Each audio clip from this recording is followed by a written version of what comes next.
Kevin Nash and Scott Hall found success in the WWF during the mid-90s as Diesel and Razor Ramon before moving on and becoming infamous for running roughshod over WCW. But I want to go back to before they became the Outsiders and long before either man became a WWE Hall of Famer.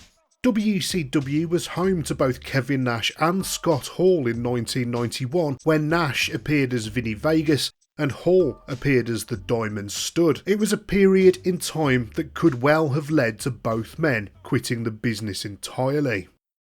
Kevin Nash had been in the army for 3 years where he was posted to West Germany and later worked on the Ford production line in Detroit, and then he moved to Atlanta and became the manager of a strip club. By chance, Barry Windham walked into Nash's club and was immediately impressed by Nash's height and natural charisma. Windham suggested that Nash get into the wrestling business himself. Nash was initially cautious but started to seriously think about the idea when Windham revealed just how much he was earning from the business. Jody Hamilton was running a wrestling school for WCW in Atlanta. Nash paid Hamilton and kept coming back for more training, taking around 9 months to become fully trained as a wrestler.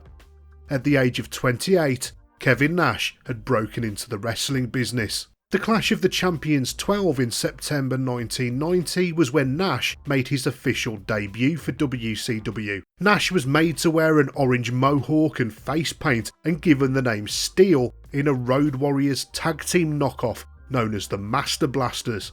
In February 1991, the Master Blasters eventually ran into the Steiner brothers, and typical of WCW at the time, all of their momentum was dissipated in just one match as they were squashed in 52 seconds on an episode of WCW Worldwide. It wasn't long after that that the Master Blasters were disbanded. WCW's executive producer at the time was Jim Herd. Herd was a former Pizza Hut executive and he wanted desperately to compete directly with the WWF, who had found great success at the time promoting a PG-rated product directly to children. Apparently for Herd, the answer was to slap outlandish cartoon-like gimmicks on different members of the roster.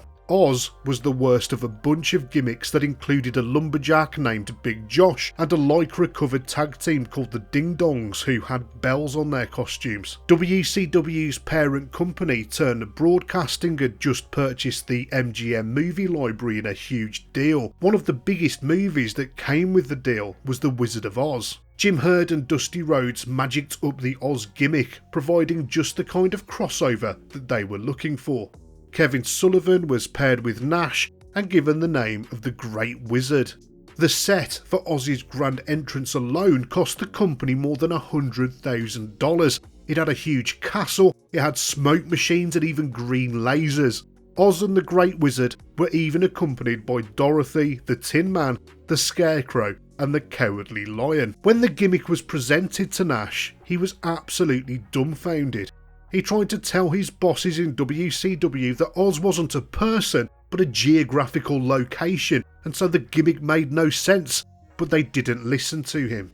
Nash had other reservations about the gimmick too, including the ridiculous costume that he was made to wear, which had a massive hat and a rubber mask. To make matters even worse, Nash had to carry the costume with him through airports in a massive laundry basket.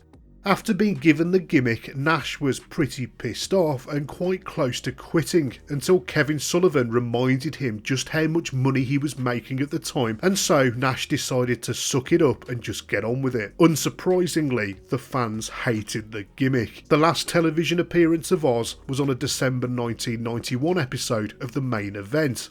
A month later, and Nash was repackaged, this time as the infinitely cooler Vinnie Vegas. It was a move that would put Nash in the same faction as future best friend Scott Hall. Wrestling was a fresh start for Scott Hall at the age of 25 in a life that had already been marked by tragedy.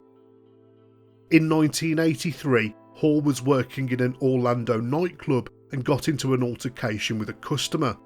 Outside in the parking lot, the man pulled a gun on Hall but Hall managed to grab the weapon away from him. Hall claimed that in self-defence he accidentally shot the man in the head, killing him. Hall was arrested after the incident, however charges were dropped due to a lack of evidence and he walked free.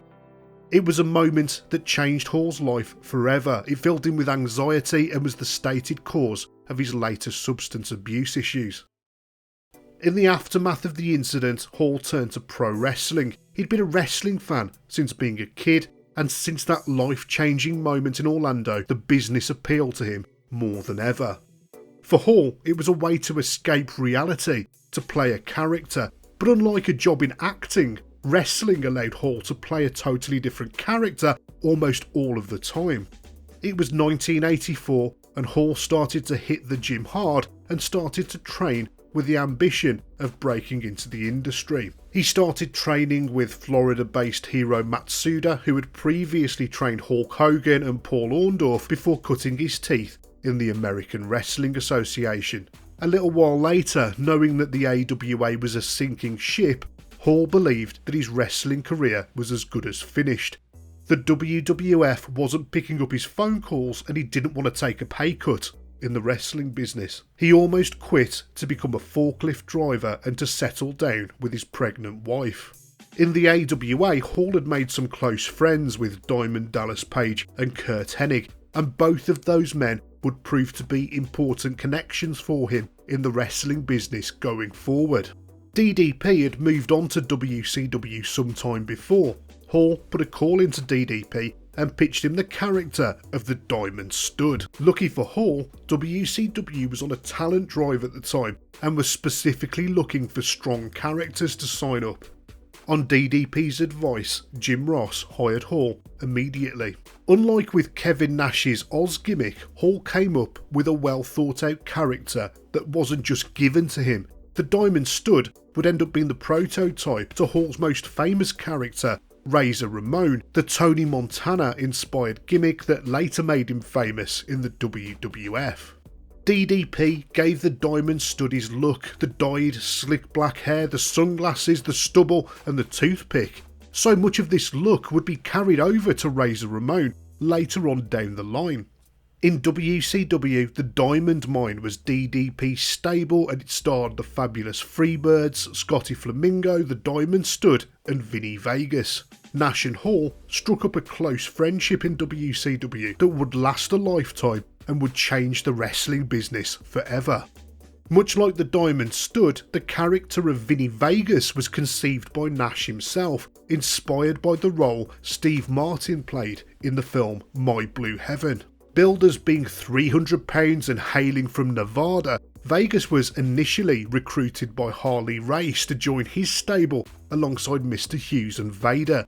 The little remembered stable was actually called Half a Ton of Holy Hell. I kid you not. The group only lasted a few weeks, but Vinnie Vegas was winning tag team matches with Mr. Hughes, and he was winning singles matches too. The aforementioned Big Josh notably getting his ass handed to him after a promo in which Vinnie Vegas called him a pancake-eating fat boy from the Northwest. The Diamond Mine faction did catch on with WCW fans in 1992, but it was too short-lived because Scott Hall had other plans. The Diamond Stud was a brilliantly conceived character and Hall played it with all the conviction that he would later put into his Razor Ramon gimmick. As good as the character was, Hall was unhappy with his status as a mid-carder in WCW and he started to lose faith in the company. In an interview he said, "WCW didn't do anything to make me a star.